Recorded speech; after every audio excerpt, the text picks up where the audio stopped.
দুর্ঘটনার প্রথম ১ মিনিটে আপনি কী করবেন? এটা কি আপনি জানেন? এই সিদ্ধান্ত কিন্তু অনেক বড় ক্ষতি থেকে আপনাকে বাঁচাতে পারে। তো দুর্ঘটনার পর কিন্তু সবচেয়ে বড় ভুলটা অনেকেই করেন আতঙ্কিত হয়ে। তো আপনি যেন সেই ভুলটা না করেন এইজন্য এই ভিডিওটা। তো দুর্ঘটনা কখনোই কিন্তু কারো কাম্য নয়। কিন্তু কখনো, কখনো এটা বাস্তবতা।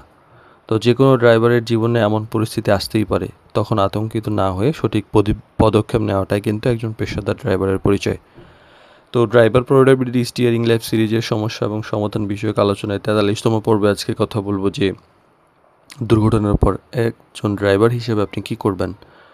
প্রথমত নিজের এবং অন্যদের নিরাপত্তা নিশ্চিত করুন। যদি অ্যাক্সিডেন্টের পর আপনি সুস্থ থাকেন তাহলে অবশ্যই যদি সম্ভব হয় গাড়ি নিরাপদ স্থানে নেন।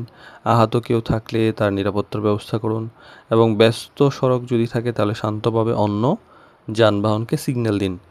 আতঙ্কিত হয়ে পালানোর চেষ্টা করবেন না। ভয় পেয়ে ঘটনাস্থল ছেড়ে অনেকেই পালান এবং পরিস্থিতিকে আরও জটিল করে তোলেন। অনেকেই আছেন যারা রাগ করে গাড়ি চালান বা এমন কোনো যাত্রীদের কথা শুনছেন না, অনিরাপদ গাড়ি চালাচ্ছেন এবং অ্যাক্সিডেন্ট করে ফেলেন। অনেকেই অ্যাক্সিডেন্ট করে যাত্রীদের বিপদে ফেলে চলে যান। এটা করা উচিত না। শান্ত থাকুন, দায়িত্বশীল আচরণ করুন। আর প্রয়োজন হলে জরুরি সহায়তা ডাকুন। আহত হয়েছে এমন সিচুয়েশন হলে অ্যাম্বুলেন্স বা জরুরি সেবার জন্য কল করুন। প্রয়োজনে পুলিশকে খবর দিন। আর গুরুতর আহত ব্যক্তিকে দ্রুত চিকিৎসার ব্যবস্থা করা কিন্তু সবচেয়ে জরুরি। এটা কিন্তু আপনার জিম্মায়, আপনার এক আমানত। আর মালিক বা সংশ্লিষ্ট কর্তৃপক্ষকে দ্রুত জানাতে হবে। ঘটনা লুকিয়ে রাখবেন না, যতটুকু সম্ভব সত্য তথ্য দিয়ে মালিক প্রতিষ্ঠানকে বা দায়িত্বশীল ব্যক্তিকে দ্রুত অবহিত করুন। কী ঘটেছে, কোথায় ঘটেছে সংক্ষেপে পরিষ্কার করে জানান।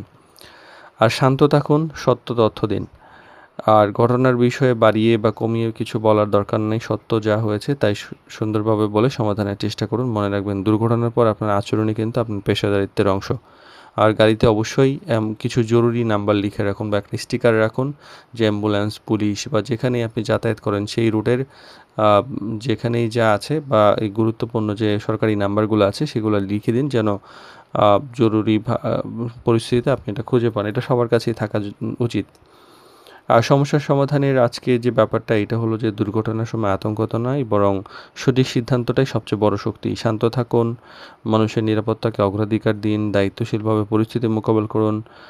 কারণ একজন ভালো ড্রাইভার শুধু গাড়ি চালাতে জানেন না, কঠিন সময়ে সঠিক সিদ্ধান্তও নিতে জানেন।